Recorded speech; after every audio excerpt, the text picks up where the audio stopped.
தமிழக முதல்வரோட பிறந்தநாள் அப்படிங்கிறது தமிழகம் முழுவதும் தொண்டர்கள் மற்றும் ரசிகர்களால் ரொம்பவும் விமர்சையாக கொண்டாடப்பட்டுச்சு. அதுலேயும் முக்கியமான ஒரு விஷயம், அவர் சிஎம்மானத்துக்கு அப்புறம் வர முதல் பிறந்தநாள் அப்படிங்கிறதுனால மக்களோட சேர்ந்து ரொம்பவும் சந்தோஷமாக இந்த பிறந்தநாள் அப்படிங்கிறது கொண்டாடப்பட்டாலும், டிவிக்கு ரசிகர்களாக இருக்கட்டும் இல்லை தொண்டர்கள் விஜய் ரசிகர்கள் அப்படின்னு சொல்லிட்டு எல்லாருக்குமே இருந்த ஒரு சின்ன பதட்டம் பயம் அப்படின்னா என்ன அப்படின்னு சொல்லிட்டு பார்த்தீங்கன்னா, தயவு செய்து திரிஷா மேம் அவருடைய பர்த்டேக்கு எந்த விதமான விஷஸ் போஸ்ட்டும் போடக்கூடாது அப்படிங்கிற மாதிரி தான். ஆனால் எதிர்பாராத விதமாக த்ரிஷா பண்ணின அந்த ஒரு சம்பவத்தால் தான் இன்னைக்கு மொத்த இணையதளமே அதிர்ச்சிக்குள்ளாயிருக்கு அப்படின்னு கூட சொல்லலாம்.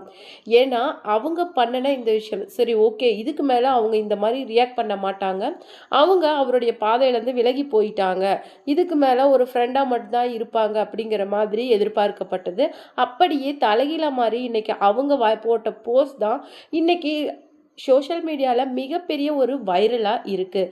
அதை பற்றி தான் இந்த வீடியோவில் நாம் பார்க்க போகிறோம். அது மட்டும் இல்லாத பல்வேறு பிரபலங்கள் த்ரிஷாவோட இந்த விஷயத்துக்காக கண்டனம் தெரிவித்து பேசிட்டு வராங்க.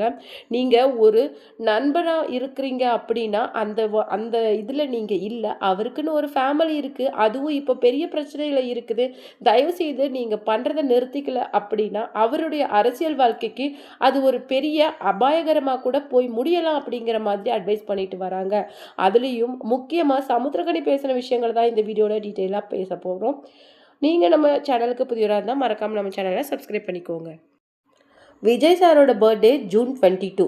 ஆனால் ஜூன் 21 செலிப்ரேட் பண்ணிவிட்டு அந்த போஸ்ட்டை எதுக்காக ஜூன் 23 போஸ்ட் பண்ணணும் அப்படிங்கிற ஒரு கொஷின் தான் இன்றைக்கி விஜய் ரசிகர்களோட மைண்டில் ஓடிட்டுருக்கு அப்படின்னு கூட சொல்லலாம். ஜூன் 22 அப்போது எல்லாருமே சோஷியல் மீடியாவில் த்ரிஷா மேம் எந்த விதமான போஸ்ட்டும் போடக்கூடாது அப்படிங்கிற மாதிரி ப்ரே பண்ணிட்டு இருந்தாங்க அப்படின்னு கூட சொல்லலாம். அப்படி பார்க்கும்போது இப்போ அவங்க ஜூன் 23 அதாவது 21 செலிப்ரேட் பண்ணதை 23 போட்டிருக்காங்க அப்படின்னா எல்லாருடைய எக்ஸ்பெக்டேஷனையும் பிரேக் பண்ணணும் அப்படிங்கிறதுக்காகவே போட்டிருக்காங்க. ஸோ கண்டிப்பாக இந்த விஷயத்தை அவங்க வேணும்னு தான் செஞ்சுருக்காங்க அப்படிங்கிற மாதிரி தான் இன்றைக்கி சமூக வலைதளங்களில் நெட்டிசன்ஸ் பரவலாக பேசிகிட்டு இருக்க விஷயம். எல்லா விஷயத்துலையுமே கரெக்டாக இருக்கிற ஒரு ஆள் எப்படி இந்த விஷயத்தில் மட்டும் கோட்டை விடுறாரு அப்படிங்கிற அதிகபட்சமான வசனங்கள் தான் இன்னைக்கு சோஷியல் மீடியாவில் பரவிட்டு இருக்கு. நடிகர் சமுத்திரக்கனி ஆல்ரெடி ஒரு விஷயத்தை என்ன சொல்லியிருந்தாரு அப்படின்னு சொல்லிட்டு பார்த்தீங்கன்னா, அவர் இதுக்கு மேலே அந்த அரசியல் பயணத்தை அவர் குடும்பத்தோடு இருக்கிறது மட்டும்தான் அவருக்கு அழகு அப்படிங்கிற மாதிரியும் சொல்லியிருந்தாங்க. மேபி நீங்கள் இன்டர்ஃபியர் பண்ணுற மாதிரி இருந்தால் அது உங்களுக்கு இல்லை, அவருடைய அரசியல் வாழ்க்கைக்கும் மக்களுக்கும் தான் பிரச்சனையை ஏற்படுத்துறீங்க அப்படிங்கிற மாதிரி சொல்லியிருந்தாங்க. இது நாகரிகமாகவும் இல்லை அப்படிங்கிற மாதிரி சொல்லியிருக்காங்க.